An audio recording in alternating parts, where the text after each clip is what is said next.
तो भगवान की जो लीलाएं होती हैं वो नित्य लीलाएं होती हैं। जैसे हम अपने आचार्यों को बोलते हैं नित्य लीला प्रविष्ट वैष्णव सर्वभूम श्रील जगन्नाथ दास बाबा जी महाराज। तो हम बोलते हो नित्य लीला में प्रविष्ट हो गए हैं, यानी भगवान की जो लीलाएं हैं वो नित्य होती हैं। नित्य का मतलब है वो हमेशा चलते रहती हैं। तो ऐसा नहीं कि जन्माष्टमी एक बार भगवान कृष्ण ने जन्म लिया था और आज बस हम उसे याद करके उसको मना रहे हैं। वास्तव में जन्माष्टमी कल आने वाला है, मतलब वैष्णव कैलेंडर के हिसाब से कल है। तो वास्तव में कल एक्चुअली में भगवान कृष्ण कहीं ना कहीं जन्म ले रहे होंगे, क्योंकि ये नित्य लीला है। देखिए बहुत सारे ब्रह्मांड हैं और भगवान कृष्ण हर ब्रह्मांड में अपनी लीलाएं करते रहते हैं। तो एक जगह भगवान कृष्ण के जन्म की लीला खत्म हो ही नहीं कि वो दूसरे ब्रह्मांड में भगवान कृष्ण के जन्म की लीला शुरू हो जाती है। तो इसलिए वो नित्य लीला है। कहीं ना कहीं भगवान कृष्ण आज जन्म ले रहे होंगे और कहीं ना कहीं भगवान कृष्ण कल भी जन्म लेंगे। किसी ब्रह्मांड में किसी प्लैनेट पे कहीं ना कहीं ये लीला चल रही है। तो जब हम जन्माष्टमी सेलिब्रेट करते हैं तो ऐसा नहीं है कि हम बस कोई पास्ट में हुए किसी इंसिडेंट को याद करके बस सेलिब्रेट कर रहे हैं। वास्तव में जन्माष्टमी उस क्षण हो रहा है और अगर हम उस कॉन्शियसनेस में हैं तो हम उस फ्रीक्वेंसी से ट्यून कर सकते हैं और एक्चुअली उस सेलिब्रेशन में पार्टिसिपेट कर सकते हैं। जैसे कि जब राम मंदिर का भी भूमि पूजन हुआ तो वो अयोध्या में हो रहा था, लेकिन यहाँ पर भी लोग अपने अपने घरों में राम जी का अभिषेक कर रहे थे और डेकोरेशन किए हुए थे। यहाँ पे उनके घरों में भी सेलिब्रेशन था, क्योंकि उन्हें पता है कि उधर हो रहा है लेकिन उस फ्रीक्वेंसी से वो ट्यून है और वही सेलिब्रेशन जो वहां पे चल रहा है उसी से ट्यून करके वही सेलिब्रेशन वो अपने घरों में भी मना रहे थे। तो उसी प्रकार भगवान कृष्ण आज जहां पर भी जन्म ले रहे होंगे हम भी उस फ्रीक्वेंसी से ट्यून होकर के वो सेलिब्रेशन के हम भी हिस्सा बन सकते हैं। तो जब हम जन्माष्टमी सेलिब्रेट करते हैं तो इतना हमें पता होना चाहिए कि वास्तव में हम भगवान कृष्ण के जन्म के उत्सव को सेलिब्रेट कर रहे हैं। सिर्फ हम उनका जब जन्म हुआ था उसको याद करके सिर्फ हम कोई पास्ट टेंस के किसी एक्टिविटी को सिर्फ या रिमेम्बर कर नहीं कर रहे हैं, है ना। उसको एक्चुअली में भगवान कृष्ण का जन्म हो रहा है। तो भगवान कृष्ण का जब जन्म हुआ था वहां कारागृह में, तो जैसे कि हम जानते हो एक दिव्य जन्म था और भगवान कृष्ण इतने दिव्य बालक के रूप में जन्म लिए कि उसे देख करके वसुदेव को बहुत ही आश्चर्य हुआ। तो हमारे आचार्य बताते हैं कि 4 कारण थे वसुदेव के आश्चर्य होने का। पहला कारण था कि वसुदेव को लग रहा था कि ये छोटा सा बालक कितना निर्भय है, कि एकदम फियरलेस निर्भय होकर के इवन कारागृह में जन्म लिया है, किसी बात की चिंता नहीं। तो ऑब्वियसली वसुदेव और देवकी को ये तो पता था कि भगवान जन्म लेने वाले हैं और ये ऑब्वियसली उन्हें पता रहता है कि भगवान को किस चीज का कोई चीज का फियर नहीं है। फिर भी ये अमेजमेंट होता है, अरे ये बालक जन्म लिया है कारागृह में लेकिन किसी से ऐसे ये डर नहीं रहा है, एकदम बिंदास पूरा अच्छे से जन्म ले रहा है, कोई से भय नहीं कि मृत्यु हो जाएगी ऐसा कुछ। तो ये एक अमेजमेंट था। दूसरा था कि वसुदेव को लग रहा था कि अरे वो जो परम पिता परमेश्वर जो सब जगह व्याप्त हैं, पूरे ब्रह्मांड के कण कण में व्याप्त हैं, वो आज देवकी के गर्भ से कैसे जन्म लिए। क्योंकि आश्चर्य था जो देखिए जैसे कि जो सब जगह व्याप्त है यानी उसका ऑल परवेडिंग एग्जिस्टेंस है, तो वो एक जगह इकट्ठा होकर के एक रूप में बन करके देवकी के गर्भ से जन्म लिया है, ये बात सोच करके उन्हें बहुत आश्चर्य हो रहा था।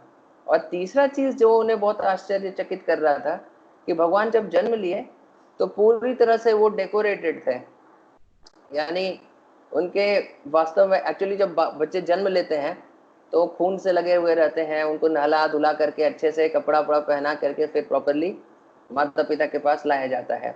भगवान कृष्ण का जब जन्म हुआ तो पीताम्बरी पहने हुए थे, कौस्तुभ मणियां थी, ज्वेलरी था, उनके बाल घुंघराले थे। तो कोई बालक जन्म लेता है तो उसके घुंघराले एकदम बढ़िया बाल नहीं होते हैं, वो गंजा रहता है भाई, है ना। तो उस प्रकार उन्हें आश्चर्य हुआ कि किस प्रकार से भगवान एकदम वेल डेकोरेटेड एकदम जन्म लिए थे। और इनिशियली वो 400 फॉर्म में जन्म लिए थे, फिर देवकी और वसुदेव के रिक्वेस्ट के कारण फिर वो 200 फॉर्म में आए। और चौथा उनके आश्चर्य का कारण ये था कि उन्हें लगा कि अरे मेरे परम पूज्य भगवान जिनकी कि मैं हमेशा से आराधना करता हूँ, वो आज मेरे ही पुत्र बन गए हैं। तो ये सोच करके उसे बहुत आश्चर्य हो रहा था। तो वसुदेव के ये जब आश्चर्य हो रहे थे, उसके बाद फिर वसुदेव कुछ प्रार्थनाएं करते हैं, देवता आकर के प्रार्थना करते हैं और देवकी भी प्रार्थना करती है। तो ये सारे लोग देखिए इनका प्रेम में है जो कि एकदम शुद्ध माधुर्य नहीं है, इसमें थोड़ा सा ऐश्वर्य छिपा हुआ है, क्योंकि ये समझते हैं कि ये भगवान है।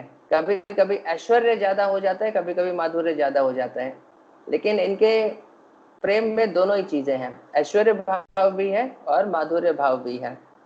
तो देवकी जैसे आप बोल रही है, इस प्रकार प्रार्थना कर रही है कि मैं अगर किसी को बताऊंगी कि वो जो परम ब्रह्म है वो जन्म लिया है मेरे पुत्र के रूप में, तो लोग मेरे ऊपर हंसेंगे, बोलेंगे ऐसा होता है क्या, परम ब्रह्म जो सब जगह व्याप्त है वो किसी का पुत्र बन सकता है क्या, तो पॉसिबल ही नहीं है। इस तरह से लोग हंसेंगे और मुझे पगली कहेंगे, क्या पगली कुछ भी बोल रही है, कि पागल हो गई है। तो इस प्रकार से देवकी ये भगवान को प्रार्थना कर रही है और खुशकिस्मती को सराह रही है कि भगवान मेरे गर्भ से जन्म लिए हैं।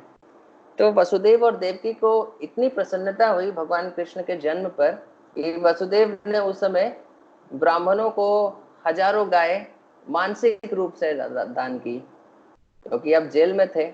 अब जनरली लोग जब बच्चों का जन्म होता है तो वैदिक सोसाइटी में ये था कि वो दान करते थे, और सिर्फ जन्म नहीं, जब भी जन्मदिन आते रहते थे तो हर बार लोग दान किया करते थे ब्राह्मणों को। तो वसुदेव की बहुत इच्छा थी कि ब्राह्मणों को कुछ दान किया जाए, लेकिन वो तो जेल में थे, और जेल में थे तो अभी क्या करें, तो उन्होंने मानसिक रूप से यानी मन में ब्राह्मणों को हजारों गाय दान में दी। तो बहुत अच्छा तरीका है चैरिटी करने का, मन में कर दीजिए। तो मन में 1 करोड़ 2 करोड़ 10 करोड़ जितना देना है उतना दान में दे सकते हैं, उसमें क्या जा रहा है ना। ये तो बहुत अच्छा तरीका है प्रभु, हाँ, कि मन में आराम से दान दे दीजिए जितना। और भगवान ने एक्सेप्ट भी किया, क्योंकि भगवान को हम कहते हैं कि वो भावग्राही है। तो आप मन में दान करिए या फिर एक्चुअली में दान करिए, भगवान आपका भाव एक्सेप्ट करते हैं। तो हम शास्त्रों में पढ़ते भी हैं कि एक कहानी है कि एक ब्राह्मण था, वो भगवान के लिए खीर बनाना चाहता था, लेकिन खीर बनाने के लिए उसके पास सामान नहीं था, तो वो भी मानसिक रूप से खीर बना रहा था।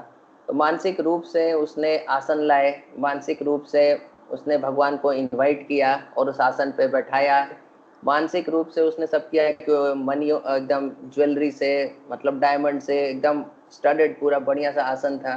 मानसिक रूप से उसने दूध लाया, मानसिक रूप से उसने जो भी और इंग्रेडिएंट्स हैं, चावल और शुगर, सारा चीज लाया, और मानसिक रूप से उसने पूरा कुकिंग भी किया, मन में ही सारा चीज, और इतने भाव से कर रहा था कि भगवान ये सारी सेवा को एक्सेप्ट कर रहे थे। और इतना करने के बाद जब खीर बन गया तो वो देखना चाहता था कि अरे ये वास्तव में भगवान को ऑफर करने लायक ठंडा हो गया है कि नहीं, क्योंकि बहुत गर्म भोग भगवान को नहीं ऑफर किया जाता।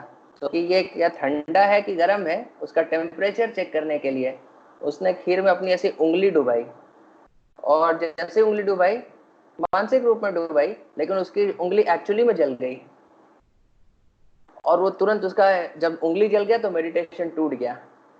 तो ये सारा लीला भगवान विष्णु वैकुंठ में बैठ करके देख रहे थे, और जैसे ही उसकी उंगली जली उसका मेडिटेशन टूट गया, भगवान विष्णु को बहुत हंसी आई।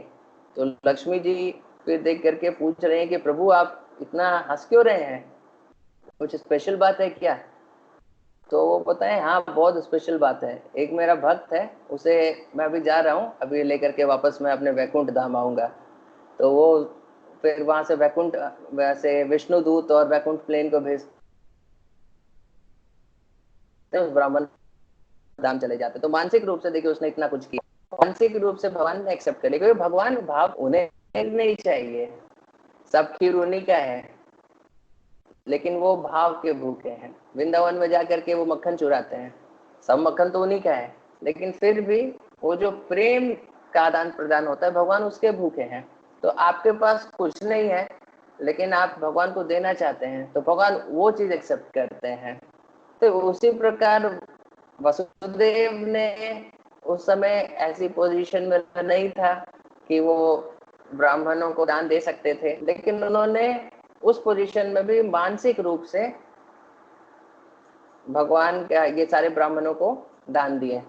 तो हम भी मानसिक रूप से कर सकते हैं, लेकिन एक चीज और हमें पता होना चाहिए कि जब वसुदेव फाइनली जेल से बाहर निकले, तो उन्होंने एक्चुअली भी ब्राह्मणों को दान दिया है।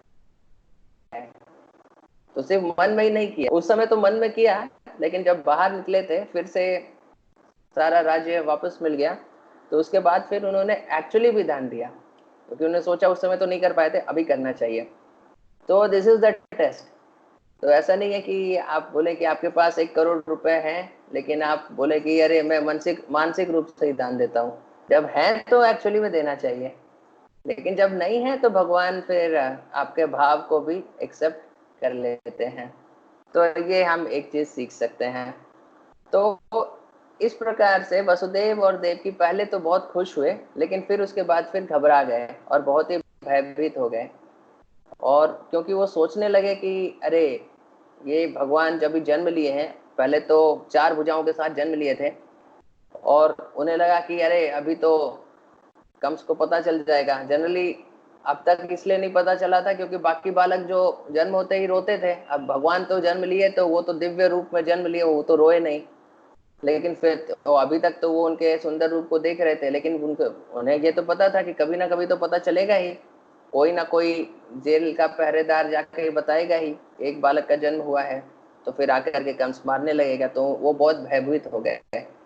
तो वो तुरंत वसुदेव और ये भगवान कृष्ण को वसुदेव और देवकी बोलते हैं कि आप अपने जो ये 4 भुजाओं वाला रूप है इसे छुपा लीजिए, 2 भुजाओं में कर लीजिए अपने आप को, नहीं तो कंस आकर के आपको मार देगा। अब देखिए बहुत कॉन्ट्रडिक्शन लगता है हमें देवकी और वसुदेव की बातों में। पहले तो उन्होंने इतनी बड़ी बड़ी प्रार्थनाएं की, श्रीमद् भागवतम के पन्नों पे पढ़ी देखिए क्या क्या प्रार्थना कर रहे हैं कि आप ही परम धाम हैं, आप ही परमेश्वर भगवान हैं। और उसके बाद फिर उन्हें भय हो रहा है कि अरे कंस को पता चला तो आकर के आपको मार देगा। तो मतलब देखिए लॉजिक नहीं बनता। पहले तो आप किसी को ग्लोरीफाई करिए कि आप सब सर्व शक्तिशाली हैं, और उसके बाद फिर बोलिए कि अरे लेकिन कंस आपको आके मार देगा अभी, तो क्या लॉजिक बनता है? तो इसीलिए हम बोलते हैं वैष्णवेर क्रिया मुद्रा विज्ञ न बुझाए। ये वैष्णव के मानसिक रूप में उनके मन में क्या चल रहा है, एक्चुअली में ऑर्डिनरी पर्सन समझ नहीं सकता।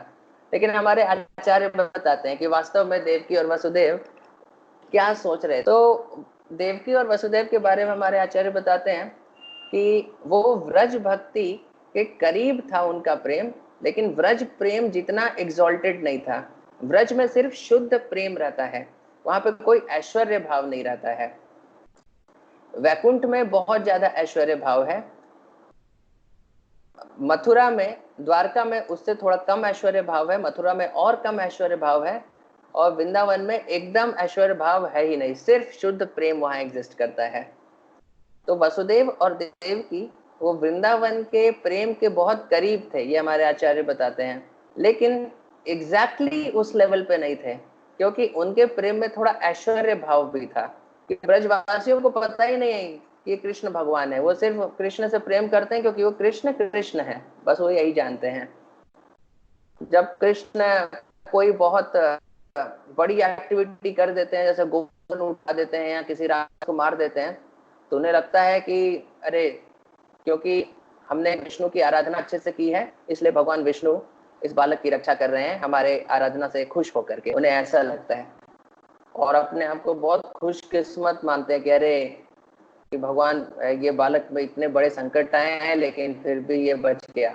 और जब गोवर्धन उठा दिए तो उन्हें लगता है कि हो सकता है कोई पावरफुल डेमी गॉड हो, कोई मतलब देवता समझते हैं उनको, भगवान तो समझते नहीं, हो सकता है कोई देवता हो, तो देवता भी कोई ऐसे मामूली देवता होगा जो ऐसे उठा दिया होगा। तो उनका इस तरह का, भगवान तो कभी मानते ही नहीं है ना। लेकिन देवकी और वसुदेव को पता था कि ये भगवान है। तो लेकिन यशोदा मैया को हमारे आचार्य बताते हैं कि उनका प्रेम और भी महान है, क्योंकि उन्हें पता ही नहीं है कि ये कृष्ण जो है ये भगवान है। और एक बार की लीला भी कि जब दामोदर लीला चल रही थी तो यशोदा मैया ने जाकर के बांध दिया था कृष्ण को। तो बलराम फिर जब आए वहां पर तो देखे कि अरे कृष्ण को बांधा हुआ है और कृष्ण रो रहे हैं। तो फिर कृष्ण भगवान बोलते हैं भैया छुड़ा दो, खोल दो मुझे। तो बलराम जी बोलते हैं कि अरे भैया ने बांधा है, मैं कैसे खोलूं, अगर मैं खोलूंगा तो फिर मुझे भी बांध देगी। तो वो बोले कि नहीं नहीं कुछ करो भैया, खोल दो मुझे, मैया ने ऐसे बांध दिया है। तो बलराम जी फिर बोलते हैं कि अच्छा ठीक है मैं देखता हूँ, मैं कुछ करता हूँ। तो वो गए बलराम जी यशोदा मैया के पास और वहां पर जाकर के बोलते हैं कि मैया कृष्ण को बांध दिया है तूने? तो बोले हाँ बांध दिया है। तो बोले कि कान्हा बहुत रो रहा है मैया, उसे छोड़ दे। तो यशोदा मैया बोलती है कि नहीं छोड़ूंगी, आज दिन भर बांध के रखूंगी उसे। तो बलराम जी वो फिर थोड़ा सोचे कि अपना ऐश्वर्य भाव दिखाते हैं। तो बोले कि थोड़ा गुस्से में बोलते हैं भैया तुझे पता है ये कृष्ण जिसे तूने बांधा है वो कौन है, तू जानती है? तो यशोदा मैया बोलती है नहीं बताओ कौन है। तो वो बोलती है कि अरे ये पिछले जन्म में राम था जिसने रावण का वध किया था, उसके पूरे सारे अवतारों के बात बताती हैं कि अरे और इसने नरसिंह अवतार लिया था जिसमें हिरण्यकशिपु का वध किया था। ये परमेश्वर है, सर्वशक्तिमान है, और तूने इसे बांध दिया, तुझे समझ में नहीं आता कि अरे ये कौन है? तो यशोदा मैया बोलते हैं अच्छा ऐसा है क्या, और तू तू कौन है? तो बोलती है कि मैं अनंत शेष हूँ, पिछले जन्म में मैं लक्ष्मण था जिसने मेघनाथ को मार दिया था। और अपना भी पूरा ग्लोरीफाई करते हैं कि ऐसा किया था मैंने, वैसा किया था। तो इतना सुन करके फिर यशोदा मैया अपनी छड़ी उठा करके किचन से बाहर निकलती हैं और बोलती हैं सारे अवतारों को मेरे ही घर आना था, तो चल भाग यहाँ से, अभी दिखाती हूँ सारा अवतार। तो आप बलराम जी भागे वहां से, खत्म सारी उनकी भगवत्ता सारी, इतनी इतनी इतना भगवत्ता दिखाए, यशोदा मैया कभी मानी ही नहीं कि ये भगवान है। फिर वहां पर जाकर के बलराम जी बोलते हैं कि अरे बाप रे बाप, मैया तो बहुत गुस्से में है, अभी मैं और कुछ बोला तो फिर मेरा भी हालत खराब हो जाएगा, अभी ऐसे ही रहो कान्हा, और कुछ किया नहीं जा सकता। तो ये शुद्ध प्रेम है, मतलब इसमें ऐश्वर्य एकदम मिश्रित है ही नहीं। ब्रजवासी मान ही नहीं सकते कि अरे ये भगवान है। वो फिर भी भगवान कृष्ण से इतना प्रेम करते हैं क्योंकि वो भगवान कृष्ण है, सिंपल लॉजिक। तो इसीलिए भगवान कृष्ण इस शुद्ध प्रेम के ऐसे वश में आ जाते हैं कि अपने आप को, मतलब जैसे बताया जाता है कि एक खिलौने के जैसे वो हो जाते हैं ब्रजवासियों के हाथ में, वो खिलौने के जैसे बन जाते हैं, ब्रजवासी उनसे खेलते हैं क्योंकि भगवान इस प्रकार से पूरे बिक जाते हैं इनके शुद्ध प्रेम के आगे। अब गोपियां आकर के बोलती हैं कृष्ण थोड़ा हमें मिठाई तुम्हें दूंगी, भगवान कृष्ण उनके लिए एक मिठाई के लिए, और गोपियां वाह बहुत अच्छा डांस किया, लो ये संदेश खा लो। संदेश दुनिया का उन्हीं का है, लेकिन वहां पे वो भगवान बिक जाते हैं प्रेम के लिए। तो भगवान एटम बम से नहीं डरते हैं, न्यूक्लियर बम से नहीं डरते हैं, लेकिन यशोदा मैया के छड़ी से डरते हैं। तो क्योंकि भगवान का ये एक बहुत बड़ा ये भक्ति का ये रहस्य है कि भगवान को खरीदा जा सकता है उनकी भक्ति करके, है ना। तो बहुत सारे लोग बोलते थे कि हम तपस्या करके भगवान बनना चाहते हैं, तो प्रभुपाद उन्हें बोलते थे कि अरे हम भक्ति करके भगवान नहीं, हम भगवान से बड़े बन सकते हैं, कि भगवान भी हमसे डरेंगे जैसे यशोदा मैया से डरते हैं। भगवान हमारे आदेश का पालन करेंगे जब हम, ऑब्वियसली वो मतलब दूसरे मूड में बोल रहे हैं। तो भक्ति करने से आप भगवान नहीं, आप भगवान से बड़े बन सकते हैं, जैसे यशोदा मैया और गोपियां और ब्रज के सारे ब्रजवासी जो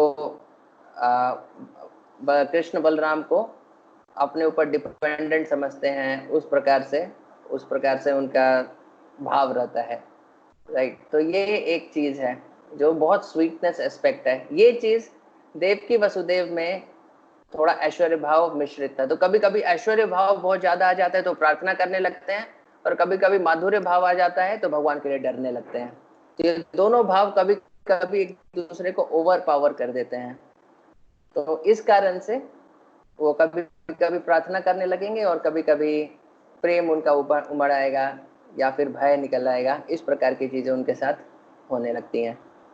तो कोई कुछ पूछना चाहते हैं या कुछ बोलना चाहते हैं तो बताइए।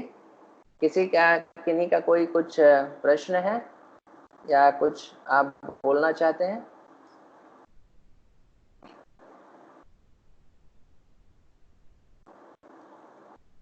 रिगार्डिंग आज के डिस्कशन के रिगार्डिंग या जो भी आज तक हमने डिस्कस किया है।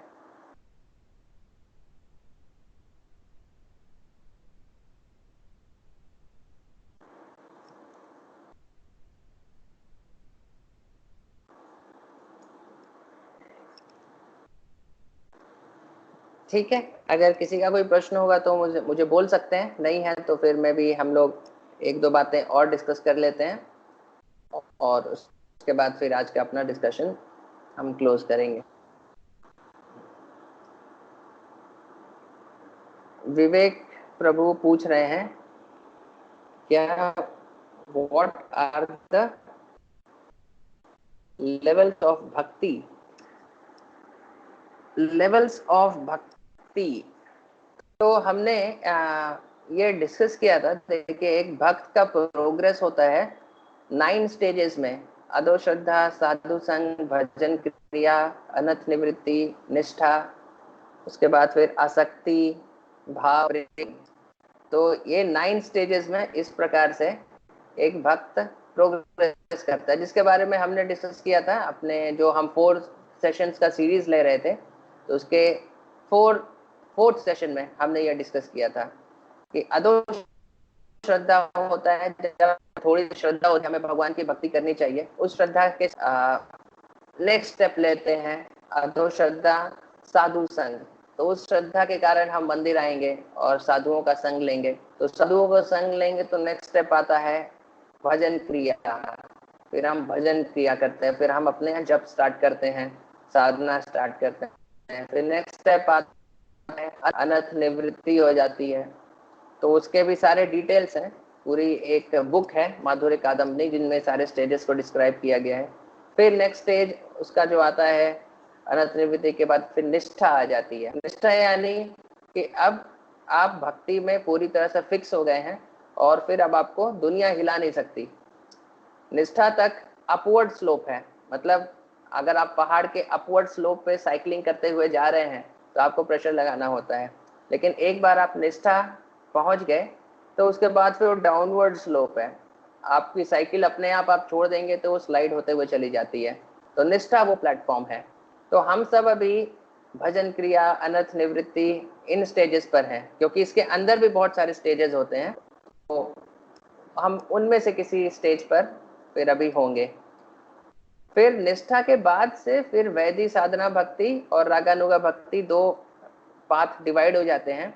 रागानुगा भक्ति जो स्पॉन्टेनियस भक्ति होती है, जो वृंदावन के लोग प्रैक्टिस करते हैं, और वैदिक भक्ति होती है जो रूल्स एंड रेगुलेशंस के हिसाब से प्रॉपरली, जो कि वैकुंठ के लोग प्रैक्टिस करते हैं। तो इन 2 रास्ते पर हम डिवाइड हो जाते हैं। तो हमारा जो मार्ग है, जो रूप गोस्वामी ने दिया है, वो रागानुगा मार्ग है, लेकिन वो निष्ठा के बाद हम कर सकते हैं। अभी हमें सारे रूल्स एंड रेगुलेशंस के हिसाब से भक्ति करना चाहिए और सारे रूल्स एंड रेगुलेशंस को प्रॉपरली फॉलो करना चाहिए। तो रूल्स एंड रेगुलेशंस को कब तोड़ सकते हैं हम? निष्ठा के लेवल के बाद। उसके बाद फिर हम स्पॉन्टेनियसली कर सकते हैं। जैसे कि हम अभी भोग चढ़ाते हैं भगवान को, तो हमें सारी चीजें शुद्ध रख करके, अच्छे से मंत्र करके, घंटी बजा करके, प्रॉपरली अरेंज करके, सारे रिचुअल्स को फॉलो करते हुए भगवान को भोग चढ़ाते हैं। लेकिन जब गोप हैं, वो कुछ खाते रहते हैं, देखते हैं अरे ये बहुत टेस्टी है, तो बोलते हैं कृष्ण ये बहुत टेस्टी है, जरा तुम भी एक बार टेस्ट करके देखो, अपने मुंह से निकाल करके दे देते हैं। तो उनके लिए इतना घंटी बजा करके, मंत्र पढ़ के भगवान को भोग चढ़ाने की जरूरत नहीं है, क्योंकि वो रागानु का प्लेटफॉर्म पर है। लेकिन जब तक हम वहां पर पहुंचे नहीं, तब तक हमें ये रूल्स एंड रेगुलेशंस फॉलो करते रहना होगा। तो निष्ठा के बाद फिर आप आसक्ति, भाव, प्रेम, ये सारे स्टेजेस आते हैं। और प्रेम के स्टेज में आपको साक्षात भगवान कृष्ण के दर्शन हो जाते हैं। भाव के लेवल पे आपको आपका स्वरूप पता चल जाता है कि एक्चुअली में स्पिरिचुअल वर्ल्ड में हम किस फॉर्म में हैं, और भगवान के साथ हमारा जो हमने डिफरेंट टाइप्स ऑफ मेलोज डिस्कस किए थे, जो अलग अलग रस होते हैं, वात्सल्य रस, माधुर्य रस, साख्य रस, दास्य रस, तो इनमें से हमारा कौन से रस में भगवान से के साथ रिलेशनशिप है, ये हमें रिवील हो जाता है भाव के स्टेज में, और अपना स्वरूप रिवील हो जाता है। लेकिन भाव के बाद फिर हम कंटिन्यू करते हैं, तो साक्षात भगवान कृष्ण के दर्शन हमें प्रेम के लेवल पे होते हैं। तो ये भक्ति के एक साधक के जीवन में अलग अलग स्टेज हैं जिससे हम प्रोग्रेस करते हैं। तो मैंने शॉर्ट में बता दिया। इसके ऊपर अगर आप चाहते हैं तो एक पूरा सेशन हम ले सकते हैं। ये अलग अलग में भी हमें लेना ही चाहिए, ताकि कम से कम हमारा रोड मैप क्लियर हो कि हम किस तरह से आगे बढ़ते हैं। तो हायर स्टेजेस तो मे भी उतना हमारे लिए ज़रूरी नहीं है, क्योंकि जब भाव, प्रेम, आसक्ति इधर हम पहुंचेंगे, तब उनके बारे में और डिटेल में हम जानने का प्रयास करेंगे। जानना चाहते हैं तो है इन्फॉर्मेशन माधुर्य कादम्बनी में, लेकिन एक्चुअली आई थिंक इनिशियल जो स्टेज है जिसमें कि हम अभी हैं, कि भजन क्रिया के क्या स्टेजेस में उनके क्या डिटेल्स होते हैं, और अनथ निवृत्ति के क्या फर्दर उनके क्या डिटेल्स होते हैं, आई थिंक मे बी ये हम लोग एक बार डिस्कस कर सकते हैं जन्माष्टमी के बाद, ताकि हमारा रोड मैप क्लियर है कि हम अभी कहाँ पर हैं, कितने स्पीड से प्रोग्रेस कर रहे हैं, और कहाँ हमें जाना है। तो these are different levels of bhakti. तो निष्ठा के पहले हम बोलते हैं कि भक्त एक कनिष्ठ अधिकारी होता है, यानी नया भक्त कहा जा सकता है। निष्ठा के बाद वो मध्यम अधिकारी हो जाता है भाव तक, और भाव और प्रेम पर पहुंच गया तो वो उत्तम अधिकारी भक्त हो जाता है, जैसे महाभागवत कहा जा सकता है। तो वो अलग अलग स्टेजेस के हिसाब से डिवोटीज के को नाम भी दिया जाता है। तो इस प्रकार है। राइट, आई थिंक आप यही पूछ रहे थे ना, और कुछ आप पूछ रहे थे विवेक प्रभु?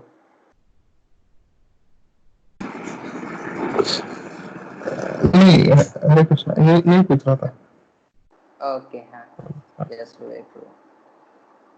ओके, और कोई कुछ पूछना चाहते हैं या कुछ बोलना चाहते हैं?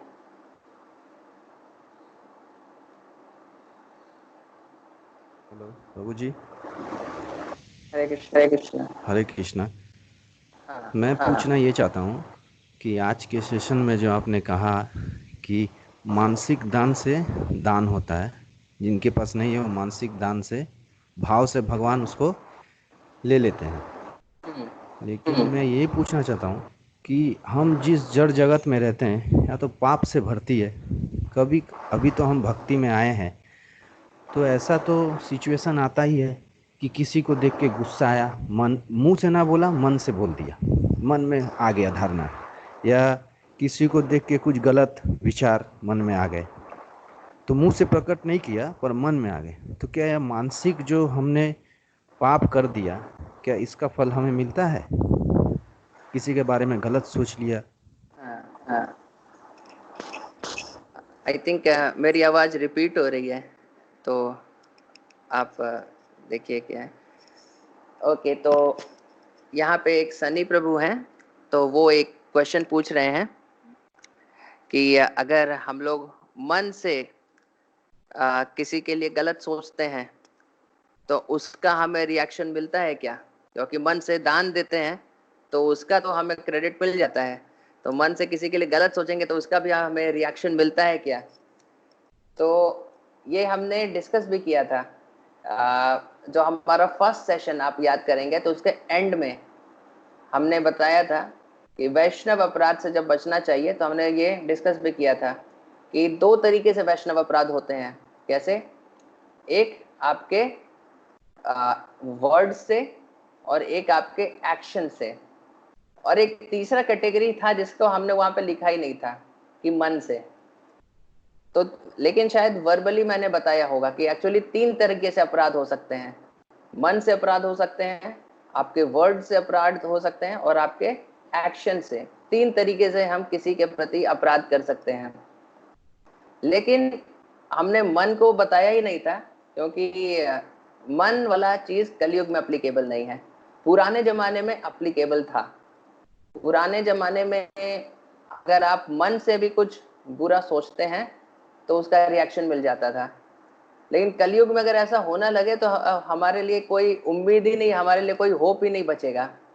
इसलिए कलयुग में ये सिस्टम नहीं है कि अगर आप मन के लेवल पे आप किसी के लिए बुरा सोच रहे हैं और मन के लेवल पर ही आपने कंट्रोल कर लिया, उससे आगे नहीं जाने दिया, तो फिर वर्ड्स और एक्शंस में वो नहीं आया, तो आपको उसका जो रिएक्शन है, सिंफुल रिएक्शन है, वो नहीं मिलता है।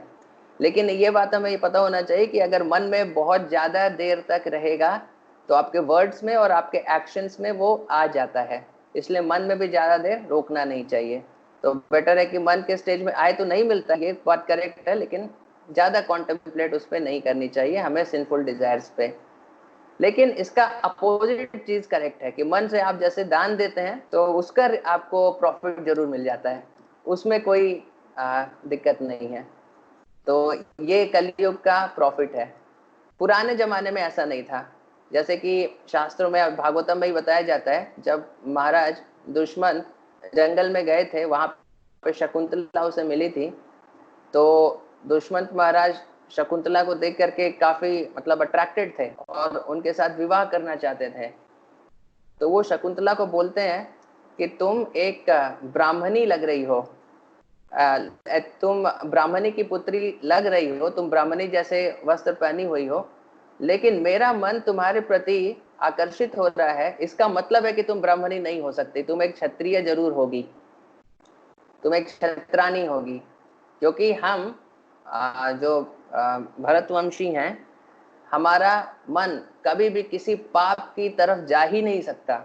उन्हें अपने मन पर इतना भरोसा था कि हमारा मन किसी पाप कार्य की तरफ जा ही नहीं सकता। वास्तव में ऐसा उनका मन जाता ही नहीं था, इसलिए उस समय माइंड का लेवल अप्लीकेबल था। हमारे लिए तो ऐसा है नहीं। तो उन्हें अपने मन पर इतना भरोसा होता था, वो देख करके एक वो शकुंतला खड़ी है, एक ब्राह्मण के पुत्री के रूप में खड़ी है, ब्राह्मणी जैसा वस्त्र भी पहनी हुई है, लेकिन वो बोल रहे हैं कि तुम ब्राह्मणी हो नहीं सकती क्योंकि मेरा मन तुमसे आकर्षित हो रहा है। इसका मतलब है कि तुम क्षत्राणी होगी, क्योंकि हमारा मन कभी किसी पाप कार्य की तरफ जाता नहीं। तो बाद में फिर शकुंतला बताती है, हाँ सही, तुम सही सोच रहे हो, मैं एक क्षत्राणी ही हूँ। और फिर अपनी उसकी पूरी स्टोरी है इस प्रकार से। इसी प्रकार भगवान राम और सीता के रूप में भी हम देखते हैं। भगवान राम, उनके इंद्रियों पर इतना संयम था कि ये सुग्रीव की पत्नी का क्या नाम था, याद है? मंडोदर, नहीं नहीं, क्या, हाँ तारा, तारा नाम था ना, तारा। तो उधर तो भगवान राम, मतलब उनके मन पे वो बहुत सुंदर थी, लेकिन भगवान राम ने जब पहली बार उसे देखा तो देखने के बाद एक बार देखा, दूसरी बार फिर वो उसकी तरफ देखे नहीं। तो उन्हें समझ में आ गया कि अरे इनके इंद्रियों पे इतना संयम है, क्योंकि कोई भी पुरुष मुझे एक बार देखता है तो दोबारा जरूर एक बार तो जरूर देखता है, क्योंकि वो बहुत ही ज्यादा सुंदर थी। तो भगवान राम को भी अपने इंद्रियों पे इतना संयम था। लेकिन वो जब देवी सीता को पहली बार देखे थे उद्यान में, तो उनका मन भी बहुत आकर्षित हो गया था। तो वो लक्ष्मण को क्लियर बताते हैं कि अरे मेरा मन इसके प्रति आकर्षित हो रहा है, इसका मतलब जरूर कि विधाता चाहते हैं कि ये मेरी पत्नी बने। तो देखिए क्षत्रियों को अपने मन पर इतना भरोसा होता था कि हमारा मन कभी किसी पाप के कार्य में जा ही नहीं सकता। तो वो क्षत्रिय उस समय हुआ करते थे। अब हमारा तो उस समय लेवल ऐसा है नहीं, हम कलयुग के प्रोडक्ट्स हैं, हम तो गुस्सा आ जाता है, बहुत कुछ हो जाता है हमारे साथ। इसीलिए कलयुग में हमारे पास ये कंसेशन है कि आप मन के लेवल पे अगर कोई पाप के विचार आ रहे हैं, मन के लेवल पर ही आपने रोक दिया तो आपको रिएक्शन नहीं मिलता, वर्ड्स और एक्शंस में नहीं आना चाहिए। लेकिन अगर मन में ज्यादा देर रहा तो वर्ड्स और एक्शंस में आ जाएगा, ये भी है। तो इसलिए इसका ये कंसेशन नहीं है कि मन के लेवल पे कोई प्रॉब्लम नहीं होता तो सोचते रहो, तो ऐसे नहीं होता। तो मन के लेवल पे ज्यादा रहेगा तो वो वर्ड्स और एक्शंस में जरूर आ जाएगा। ठीक है, ओके सनी प्रभु। हाँ ओके प्रभु। ओके, तो आज हमने काफी लंबा कर लिया, तो मैं भी आई थिंक मैं थोड़ा सा मैं कुछ बोलूंगा, उसके बाद फिर अगर आप कुछ पूछना चाहें तो मेरे ख्याल से थोड़ा बेटर रहेगा, इंटरेक्शन हो जा रहा है। तो इस प्रकार से मैं भी हम लोग एवरीडे कर सकते हैं कि थोड़ा मैं कम बोलता हूँ और आप लोग कुछ बोलना चाहते हैं या कुछ पूछना चाहते हैं, तो वो आई थिंक ज़्यादा बेटर रहेगा, ताकि मुझे भी पता चले कि मतलब क्या कितना ट्रांसमिट हो पा रहा है, कितनी चीज़ें बातें आगे जा पा रही हैं, है ना। तो ठीक है, चलिए आज के लिए हम लोग अपना सेशन यहीं खत्म करते हैं। श्रील प्रभुपाद की